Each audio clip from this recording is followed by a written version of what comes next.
उड़ीसा के मुख्यमंत्री नवीन पटनायक दिल्ली में रैली कर भले ही केंद्र पर राज्य को विशेष दर्जा देने का दबाव डालें, मगर ये रैली दिल्ली में क्षमता प्रदर्शन भी मानी जा रही है। और इस संभावित तीसरे मोर्चे की हैसियत तय करने की बुनियाद भी इस रैली से रखी जा सकती है। और ऐसे में रैली के मकसद और उससे जुड़े तमाम सवालों पर हमारे संवाददाता अरविंद कुमार सिंह ने बीजेडी के वरिष्ठ नेता संजय कुमार दास वर्मा से बातचीत की। सर, बीजेडी 12 जून को जो रैली कर रही, काफी बड़ी स्वाभिमान रैली, उसके पीछे इशू और एजेंडा क्या क्या है? हमको स्वतंत्र दर्जा देने के लिए 30 साल से for last 3 decades the people of Odisha above the party cross line we are demanding, and this demand was placed by our honorable leader Shri Naveen Patnaik ji, the Chief Minister of Odisha. He moved a resolution on 4th July this year, and it was supported by Congress and BJP. Deputy Chairman of Planning Commission Mantek Singh Ahluwalia ji, he told that it cannot be considered. The Swabhiman rally, the voice of the people of Odisha, will raise in the Ramlila Maidan, and in the federal structure will demand central government should respond to our long pending demand.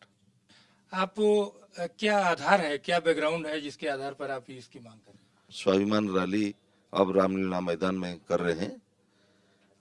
The central government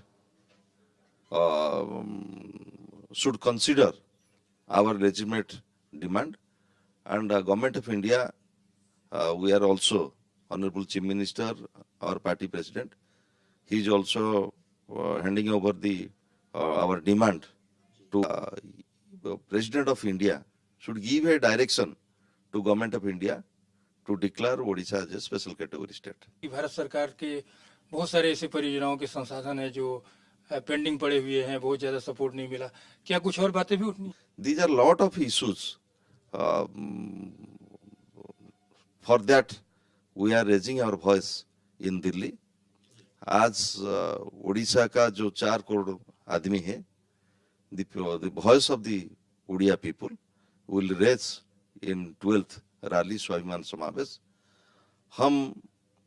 हमको कोई दया का जरूरत नहीं है, हम मांगते हैं हमको हमारा हक मिलना चाहिए, जो हक in a federal structure we should gate.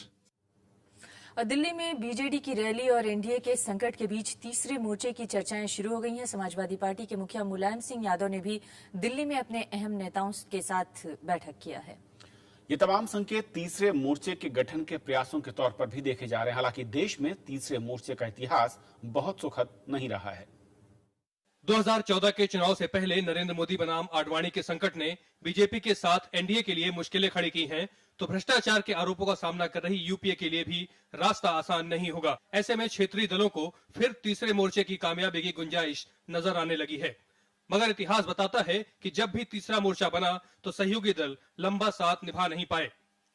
1989 में बीजेपी के समर्थन से वीपी सिंह की अगुवाई में तीसरे मोर्चे की सरकार बनी, लेकिन 1990 में कांग्रेस की मदद से उनको चंद्रशेखर ने सत्ता से बेदखल कर दिया।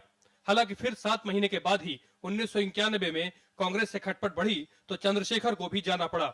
उसके बाद 1996 में एचडी देवगढ़ की अगुवाई में कांग्रेस और लेफ्ट के सहयोग से संयुक्त मोर्चा सरकार बनी, लेकिन 10 महीने के भीतर ही उन्हें कांग्रेस ने बाहर का रास्ता दिखा दिया और इंदु कुमार गुजराल को गठबंधन सरकार की कमान सौंपी गई। वो भी महज 11 महीने तक ही सरकार चला सके। तब से केंद्र में गठबंधन सरकारों का दौर रहा है, मगर सरकार या तो कांग्रेस की अगुवाई में बनी या फिर बीजेपी की। तीसरे मोर्चे पर एक बार फिर क्षेत्रीय दलों में चर्चा शुरू हुई है। इनमें सीटों के लिहाज से सबसे बड़े राज्य उत्तर प्रदेश के दोनों क्षेत्रीय दल भी शामिल हैं। हालांकि ये विचार इस बार कितने सिरे चढ़ पाता है, इसके जवाब अभी किसी के पास नहीं है। अरविंद कुमार सिंह, राज्यसभा टीवी।